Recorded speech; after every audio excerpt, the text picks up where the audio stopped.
बाधा क्या है? जहाँ राधा वहाँ कहाँ बाधा है? और प्रेम शब्द तो ऐसा जो समस्त बाधाओं को मिटा देता है। क्या बाधा है? हमारी इंद्रियों की लोलुपता हट जाए, हमारा मन प्रभु के चरणारविंद में आसक्त हो जाए, तो उसकी स्थिति ऐसी हो जाती, कोई बाधा नहीं पड़ती। नहीं खान पान ते भावे है, नहीं कोमल वसंत सुहावे है, सब विषय लगे ते खारा है, हरियासिक का मग्न्यारा है। जो भगवान से प्रेम करता है उसे कुछ अच्छा ही नहीं लगता। तो बाधा क्या हो सकती है? क्या बाधा हो सकती है? हमें तो आज तक समझ में नहीं आया कि बाधा क्या हो सकती है। हमारी इंद्रियां और मन जो विषयों में जाते हैं, यही बाधा है।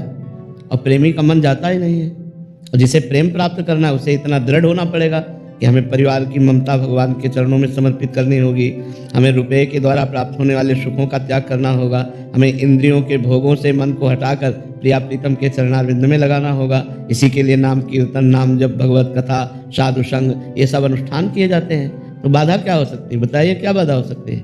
किसका प्रश्न है? क्या बाधा हो सकती है? अंग्रेजी जानती हो, हिंदी जानती हो, तो हमारी बात समझ रहे हो? तो क्या बाधा हो सकती है? हमारे प्रारब्ध कर्म, हमारे प्रारब्ध कर्म जो नहीं बाधा दे सकते हैं। प्रेम में बाधा नहीं देते। बहुत प्रकार के कष्ट है शरीर में, लेकिन वो बाधा थोड़ी है, वो तो कृपा है श्री जी की। जितना हमें कष्ट मिलता है शारीरिक, प्रेमी अगर शरीर के कष्टों की याद रखे तो प्रेमी किस बात का? प्रेमी तो बहुत विचित्र मार्ग है। जीवित मर जाए उलट आप में समाए, यह दिलगिरी है। जीवित मर जाए, मन मार्या तन बस में कीन्हा, हुआ भरम सब दूर, बाहर से कछ दिखत नाही, अंदर चमके नूर। आपो त्याग जगत में बैठे नहीं किसी से काम, उनमें तो कछु अंतर नहीं, संत कहो चाहे राम। क्या प्रारब्ध? प्रारब्ध शरीर पर आएगा, हमारे ऊपर थोड़ी आएगा। हम तो श्री जी की दासी है या ठाकुर जी के दास है, हमारा क्या बिगाड़ लेगा प्रारब्ध? प्रारब्ध शरीर को पीड़ा देगा, आनंद पूर्वक राधा राधा कहते हुए उसे भोग लेंगे, क्या बाधा पहुंचा देगा? शरीर स्वस्थ है, मनमानी भोग रहे हैं और प्रेम की बात कर रहे हैं, नहीं, ऐसा नहीं है।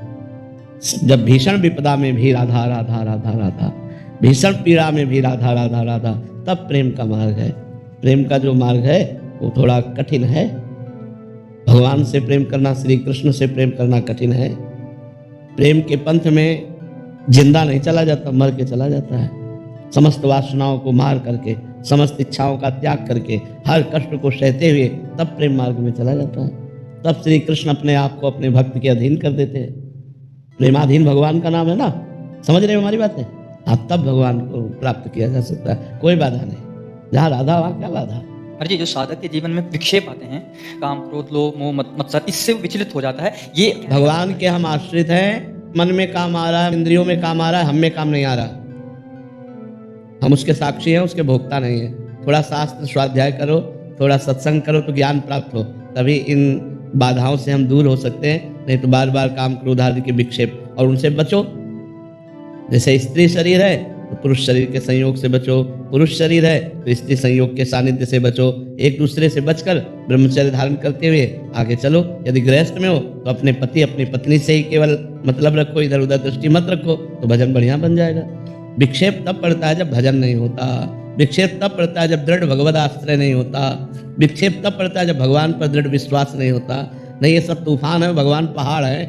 पहाड़ की ओट में हो गए, तूफान निकल गया। काम, क्रोध आदि के तूफान केवल उसको गिराते हैं जहाँ अहंकार होता है, जहाँ भजन नहीं होता है। भजन है और दैन्यता है, भगवान का आश्रय है, सब निकल गए, सब जीत जाता है। वो वही जीत जाता है माया पर। हाँ, भगवान जिसके संग है, भगवान का नाम जो निरंतर जप रहा है, भगवान के आश्रित है,